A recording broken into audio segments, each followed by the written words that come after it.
Alloh subhanahu va taolo Qur'oni Karimni nozil qildi va Qur'oni Karimda ko'p ahkomlarni, hukmlarni nozil qildi. Ayniki namoz, ayniki zakot, ayniki roza, ayniki haj va juda ko'p Alloh taolo shariatdagi hukmlarni nozil qildi. Shu jumladan jihad ibodatini ham Alloh subhanahu va taolo farz qildi. O'sha zotki kutiba alaykumul qital, o'sha zotki kutiba alaykumus siyam deb siyam ro'zani ham va qitolni ham Alloh taolo farz qildi. Demak, jihad qilayotgan har birimiz bilishimiz kerakki, bu qilayotgan jihad ibodatimiz islomning shariatning hukmlaridan bir hukm. Demak, biz o'zimiz ustimizda bo'lgan farzni ado qilyapmiz va bu farzni Alloh subhanahu va taolo bizlarga buyurgan. Va mana bu farzni Alloh subhanahu va taolo Qur'oni Karimda katta suralarda va Alloh subhanahu va taolo juda ko'p oyatlarda farz bo'lganligini va bu jihodni Rasululloh sollallohu alayhi vasallam amaliy qilganliklarini, g'azvalarini bizlarga xabarini berdi. Shu jumladan mana biz o'qigan oyatda Alloh subhanahu va taolo mu'minlarni iymon sifatlari bilan xitob qilib, ey iymon keltirgan mu'minlar, sizlarni alamlantiruvchi azobdan qutultiradigan, najot beradigan bir tijoratga yo'llab qo'yaymi dedi. Alloh subhanahu va taolo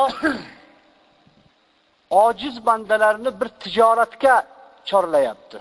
Bu tijoratni Alloh subhanahu va taolo alamlantiruvchi azobdan sizlarga najot beradigan. Tunjikum min azabin alim. Alamlantiruvchi azobdan sizlarga najot beradigan bir tijoratga sizlarni yo'llab qo'yaymi dedi. Dalolat qilib qo'yaymi dedi. Alamlantiruvchi azobni tafsirida bir necha tafsir kelgan ekan. Shu tafsirdan bittasida hayotdagi xorlik, hayotdagi kofirlarga bo'lgan qullik yoki hayotdagi Alloh subhanahu va taoloning juda ko'p ne'matlardan mahrum bo'lishlik yoki hammaga ma'lum bo'lgan qiyomat kunidagi jahannamdagi alamlantiruvchi azob. Alloh subhanahu va taolo mana bu alamlantiruvchi azobdan qutultiradigan tijoratni tijorat deb atayapti. Va bu tijoratni Alloh subhanahu va taolo o'zi kelgusi oyatda bizga tafsir qilib beryaptiki, mana bu tijorat shunday tijoratki, tu'minuna billahi va rasuli. Allohga iymon keltirasizlar va Rasuli Muhammad sallallohu alayhi vasallamga iymon keltirasizlar va tujahiduna fi sabilillahi bi amwalikum va anfusikum. Iymon keltirgandan so'ngra Alloh yo'lida molinglar va joninglar bilan jihad qilasizlar. Shu bilan mana bu tijorat barpo bo'ladi. Mana bu tijoratni sarmoyasi nima? Ana shu jihodga sarflanadigan jon va mol. Har bir tijoratga sarmoya qo'yiladi. Hayotda tijoratni hammamiz bilamiz. Tijorat degan nima degan desa, har qanday tijorat bo'lsa, unga bir sarmoya qo'yiladi. Bu sarmoyani Alloh subhanahu va taolo o'zi bizga bergan. U mol, u jonni u bizga bergan. Alloh taolo boshqa oyatda, boshqa surada, Tavba surasida marhamat qilgandiki, innalloha ashtara minal mu'minin anfusahum va amwalahum bi anna lahumul janna. Alloh subhanahu va taolo mu'minlarni jonlarini va mollarini jannatni evaziga sotib oldi dedi. Bu yerda ham savdo bizlarga xabari bo'ldi. Sotib oldi. Biz o'rganyapgan mana bu oyatlarda esa Alloh subhanahu va taolo mana bu o'zi bilan bo'ladigan tijoratni sarmoyasini xabar berdi. Iymon keltirasizlar Alloh va rasuliga va Allohning o'zi bergan molni, jonni Allohning yo'lida sarflab jihad qilasizlar. Molni sarflash hammamizga ma'lum, jonni sarflash hammamizga ma'lum. Demak, jonni va molni qurbon qilasizlar. Agar bilsalaringiz mana shu sizlar uchun eng yaxshi narsa. Ulamolar aytishgan ekanki, agar mana shu oyatni ummat tushunganda edi, bugungi kundagi jihad maydonlari bo'shab qolmasdi deyshadi. Chunki islomning tarixini avvalini qaraydigan bo'lsak, mana bu oyatni, mana bu tijoratni, haqiqatini tushungan sahobiylar, tobiinlar zamonasida jihaddan qolishlik faqat uzrli kishilarga va munofiqlarda topilgan xolos. Rasululloh sollallohu alayhi vasallamning qilgan g'azvalarida bitta g'azva, Tabuk g'azvasi nafiron bo'lgan, jihad farz ayn bo'lgan Rasululloh sollallohu alayhi vasallam jihodlarida, shunda 30 ming musulmon hammasi jihodga chiqdi. 30 ming kishi chiqdi, 3 kishi jihoddan qoldi. Ya'ni Madina Munavvarada bo'lgan 30 ming musulmonni hammasi jihodga chiqdi. 3 ta musulmon uzrsiz jihodga chiqmay qoldi va 70 ta munofiq chiqmadi. Bugunchi umuman bugun u holatlar teskarisi bugun. Ya'ni har bir 10 ming kishidan bir kishi uzrsiz jihodga chiqmay qoldi va shu qilgan jinoyatlari uchun Alloh subhanahu va taolo ularga jazo tayinladi. Jazo shundan iborat ediki, mana bu jihodga uzrsiz chiqmay qolgan 3 ta musulmonga ulardan ikkitasi Badri edi. Ikkitalari Badrda ishtirok qilgandi. Uchinchilari Ka'b ibn Malik, bu kishi ham birorta g'azvadan qolmagandi. U kishi Badr emas, lekin Badrdan tashqari hamma g'azvada bo'lgan. Bitta mana shu g'azvaga uzrsiz chiqmay qolgan. 50 kun mobaynida musulmonlar bular uchovisi bilan salom alaykum yig'ishtirishdi. Bordi keldini yig'ishtirishdi. 50 kun 3 kishini Alloh taolo shu shaklda bitta g'azvadan, u g'azvadan jang bo'lmadi birodarlar. Tabuk g'azvasida jang bo'lmagan. Sayr bo'lgan faqat, borilgan 1 oy, qaytilingan 1 oy. Lekin qattiq issiq vaqtiga to'g'ri kelganligi uchun Alloh taolo imtihon qilgan. 3 kishi. Mana shu narsa, mana shu tijorat, mana shu molni, jonni sarflab Allohning yo'lida jihad qilishlik, qitol qilishlik agar sizlar bilganingizda eng yaxshi narsa. Ya'ni jannatga eng yaqin yo'l, eng qisqa yo'l. Jannatga sizlar yetib oladigan, najot topadigan eng yaqin yo'l. Alloh taolo mana bu tijoratni bizlarga o'zi tafsir qilib turib, kelgusi oyatda aytayaptiki, agar kimda-kim mana shu jihodni haqiqiy ravishda ado qiladigan bo'lsa, o'sha ixlos bilan sunnatga muvofiq qiladigan bo'lsa, vajahidu fillahi haqqo jihadih, Allohning yo'lida haqiqiy jihod qilinglar degan boshqa Haj surasidagi oyatga muvofiq haqiqiy jihod qiladigan bo'lsa, Alloh taolo buncha chekilingan mashaqqatlar, qiyinchiliklar evaziga yaghfir lakum, sizlarni mag'firat qiladi. Jonni sarflaysiz, molni sarflaysiz, shu yo'lda shahid bo'lasiz, shu yo'lda qiynalasiz, mukofotini birinchisi yaghfir lakum, sizlarni gunohlaringizni mag'firat qiladi Alloh taolo. Mana shu tijoratda to'la to'kis ado qilasizlar. Sarmoyani hammasini ishlatasizlar, baxillik qilmaysizlar. Sarmoyani borini ishlatasizlar va mana bu ishlatgan sarmoyani va mana bu jihodni to'la to'kis ado qilgandan keyin birinchi berilayotgan mukofot, birinchi mu'minlarga berilayotgan bashorat nima? Yaghfir lakum. Alloh sizlarning gunohlaringizni mag'firat qiladi. Mana bu oyatni tushunishlik uchun boshqa yana bir oyatga murojaat qilamiz birodarlar. Alloh subhanahu va taolo inna fatahna laka fathan mubina. Rasululloh sallam Hudaybiya sulhidan Madinaga qaytayotgan vaqtlarda yo'lda nozil bo'lgan Fath surasida Alloh taolo aytayaptiki, inna fatahna laka fathan mubina liyaghfira lakallohu ma taqaddama min zambika va ma ta'akhkhar. Alloh taolo aytayaptiki, biz sizga ey Muhammad alayhisalom ravshan ochiq fathni nusratni berdik. Bu fathni kelgusi yildagi Makka fathi deb tafsir qilishgan va Hudaybiya sulhidan qaytgandan keyingi Xaybarni fathi deyshadi. Har holatda ham Alloh taolo o'zini fathini Rasululloh sollallohu alayhi vasallamga va'da qilib turib, ikkinchi oyatda Fath surasida aytadiki, liyaghfira lakallohu ma taqaddama min zambika va ma ta'akhkhar.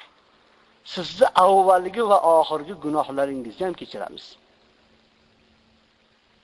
Muhammadur Rasulullohni buyog'i 13-yil Makkada, buyog'i ham 6-hijriyda Sulh Hudaybiya bo'lgan bo'lsa, orada 19 yil mobaynida Rasululloh sollallohu alayhi vasallam chekkan mashaqqatlarni evaziga Alloh subhanahu va taolo o'zi bergan fathni bashoratini berib turib aytayaptiki, biz sizni mana bu bashorat bilan bashoratlayapmiz va sizni avvalgi va oxirgi gunohlaringizni mag'firat qildik. Oysha radhiyallohu anha aytadilarki, Rasululloh sollallohu alayhi vasallam tahajjud namozlarida shunday uzoq turardilarki, oyoqlari shishib ketardi. U kishiga meni yuragim aytishib, "Ya Rasululloh, Alloh sizni avvalgi va oxirgi gunohlaringizni mag'firat qilgandiku, bunchalar o'zingizni qiynamasangiz" deganda Rasululloh sollallohu alayhi vasallam aytdilarki, "Afala akuna abdan shakura?" Alloh meni gunohlarimni mag'firat qilganligi uchun mana shu tahajjud namozlarida turib, o'zimni gunohlarimni kechirganligiga shukr qiluvchi banda bo'lsam bo'lmaydimi, dedi Rasululloh sollallohu alayhi vasallam. Ya'ni biz yaghfir lakum zunubakum oyatini tushunishligimiz uchun Rasululloh sollallohu alayhi vasallam berilgan eng katta ne'matlardan bo'lgan mag'firat ne'matini tushunishimiz kerak, birodarlar. Yoki qiyomat kunida Rasululloh sollallohu alayhi vasallam bo'lgan rivoyatda hamma insonlar to'planib kelsa Odam alayhisalomga. Bizni holatimizni ko'rib turibsiz, Robbimizdan bizga shafaat so'rab bering deganda Odam alayhisalom bu narsa qo'lidan kelmasligini, Nuhga borishligini, Nuh Ibrohimga Ibrohim, Musoga Muso, Isoga Iso alayhisalomning bitta so'zlari bor. Oxir u kishining oldiga kelinganda u kishi aytadiki, bu ishni faqat uddasidan Muhammad alayhisalom chiqadi xolos. Chunki Alloh u kishining gunohlarini avvalini oxirini mag'firat qilgan deydi. Allohu akbar. Rasululloh sallam bu kishi xotaman nabiyin, sayyidul mursalin, habibi Xudo demaydi Iso alayhisalom. Aytadiki, bu kishini gunohlarini avvali oxiri mag'firat qilingan.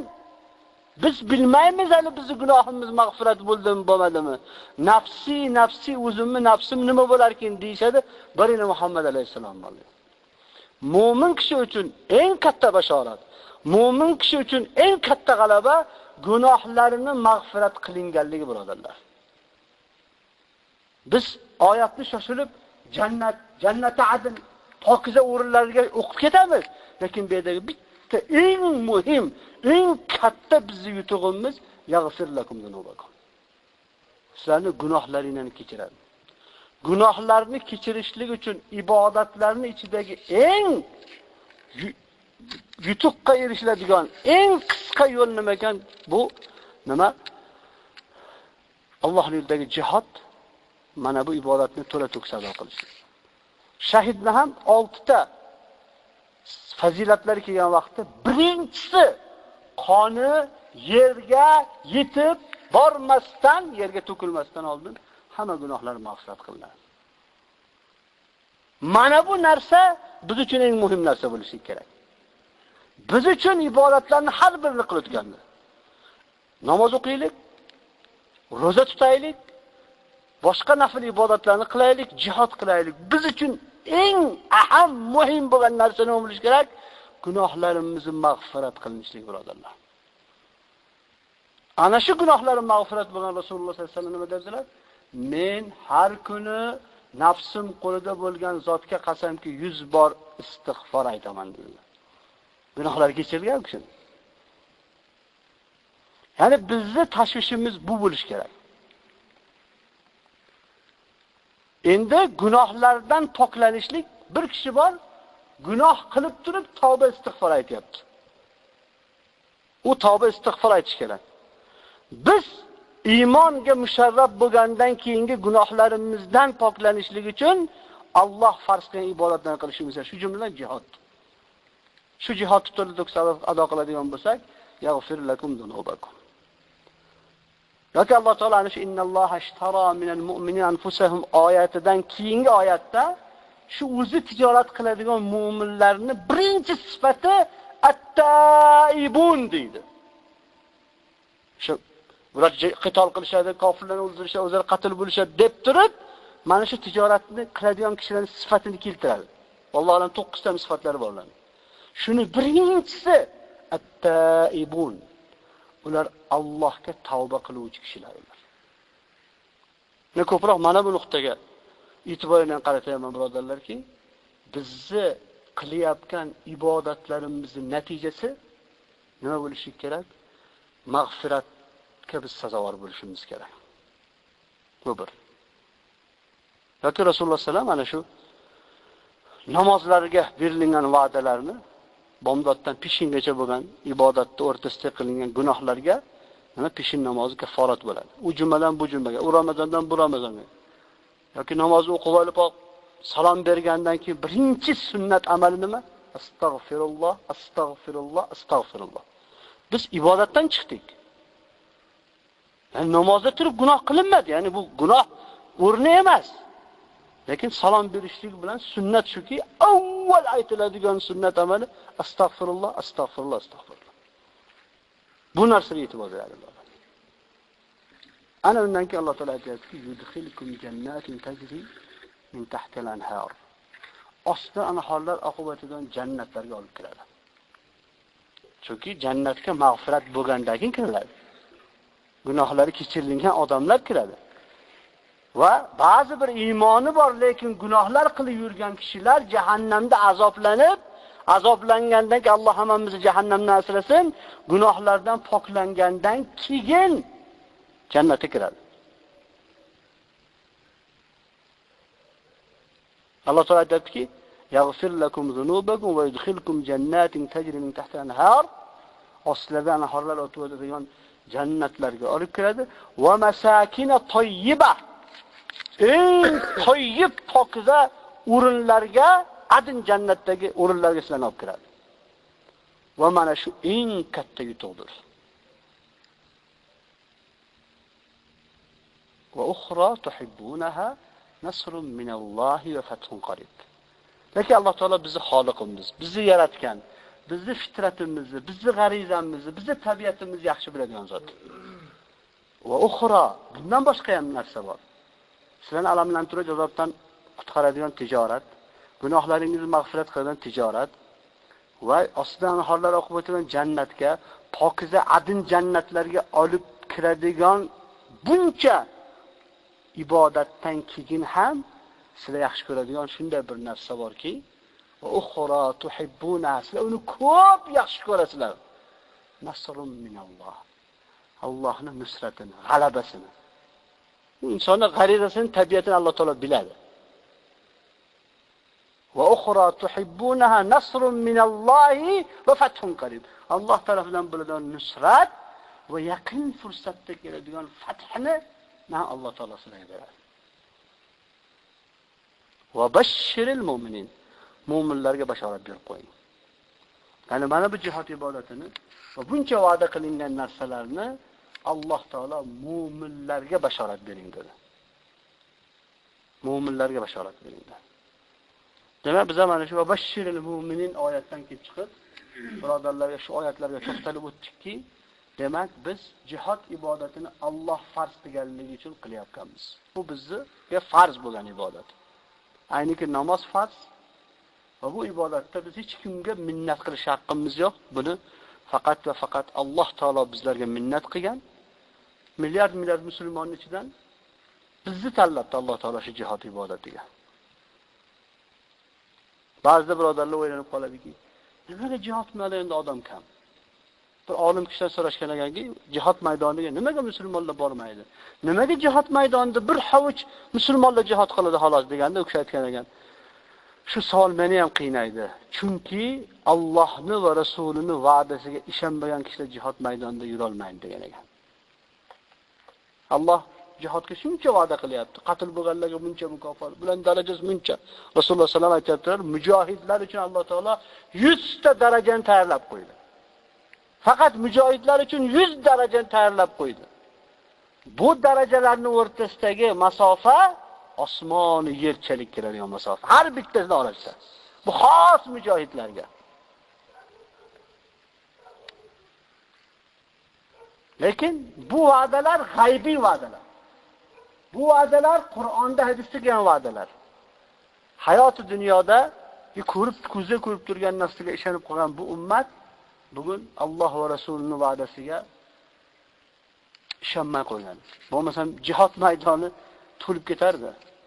siz bilan bizga qo'mondonlik, siz bilan bizga amirlik emas. Ummatda shuncha solih kishilar bor, shuncha olimlari bor. Agar biz ularni kavushin to'g'irlab yursak ham kam o'zimizga uni ham munosib deb bilmaymiz.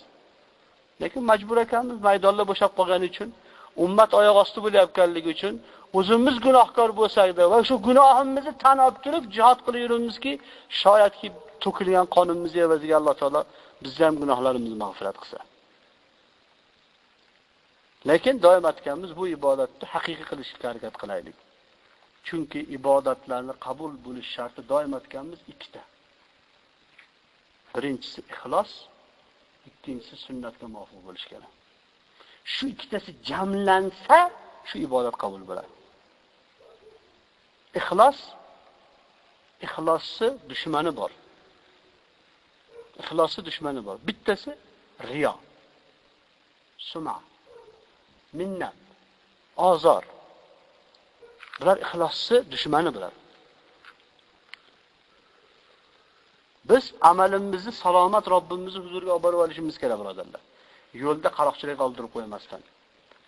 Yo'lda bu amalimizni kushandalariga ibodatimizni oldirib qo'ymasdan. Shuning uchun ixlos va ikkinchisi sunnatga muvofiq bo'lishlik kerak. Shundagina Alloh taolo bizni mana bu qilayotgan ibodatimizni qabul qiladi. Va doim aytganmiz, bizni bu chekayotgan mashaqqatimizga Alloh qabul qilsin. Bu qilayotgan ibodatimizning mukofoti faqat va faqat jannat bo'lishi kerak, birodarlar. Dunyo matosi emas. Chunki Rasululloh sallallohu alayhi vasallam aytdilarki, do'zaxdan oxirida chiqib, jannatga oxirida kiradigan kishini men taniyman dedilar. Jahannamdan sudralib chiqadi, gunohlariga jazosini olib, iymoni borligi uchun. Oxirgi chiqqan kishi bu. O jannatga kirgiziladi, unga dunyoni 10 barobarida mukofot beriladi. Mana shu dunyoki bugun kofir va munofiqlar talash tortishyapti, shuni 10 barobarida, mana shu ko'zimizda ko'rinib turgan dunyoni 10 barobari oxirgi jannatga kirgan kishining maqomi bo'ladi. Keyin birodarlar, biz ham haqiqiy jihad qilaylik va ana shu jihad qilayotgan kishilarni Qur'onda va hadisda maqtalgan solih sifatlarni o'zimizda topaylik. Va mana bu tanlagan yo'limizda azimatli bo'laylik. Mana bu tanlagan yo'limizda charchab qolmaylik. Mana bu tanlagan yo'limizda to yer yuzi, Allohning mulki kofir va munofiqlarning qo'lida ekan, jihad qilishlikni niyatimizga tugib qo'yaylik. Bizning jihodimiz chegarani tanimaydi. Bizning jihodimiz makon va zamonga xos emas. Lekin doim aytilgan shahodatga bo'lgan orzuyimiz doim biz bilan birga bo'lsin. Har lahza shahodatga tayyor bo'laylik, xolis niyat bilan. Xolis niyat bilan. Chunki jihad ibodatdagi Rasululloh sallam o'zlari orzu qilgan narsa Allohning yo'lida qayta-qayta shahid bo'lib, qayta-qayta tirilishlikni orzu qilganlar. Lekin bizning shahodatimizni Alloh taolo qayda nasib qilgan bo'lsa, qayda bo'lsa Alloh taolodan shu Alloh taoloning shahodat maqomiga labbayk deyishni Alloh taolo nasib etsin. Islom ummatining shahidlarini Alloh qabul qilsin. Bizlarni ularning yo'lini davom ettiradigan haqiqiy rijollardan qilsin. Alloh taolo hammalarimizni ibodatlarimizni o'zi qabul qilsin. Alloh subhanahu va taolo gunohlarimizni mag'firat qilsin. Subhanakallohumma bihamdik ashhadu an la ilaha illa anta astaghfiruka va atubu ilayk. Jazakumulloh.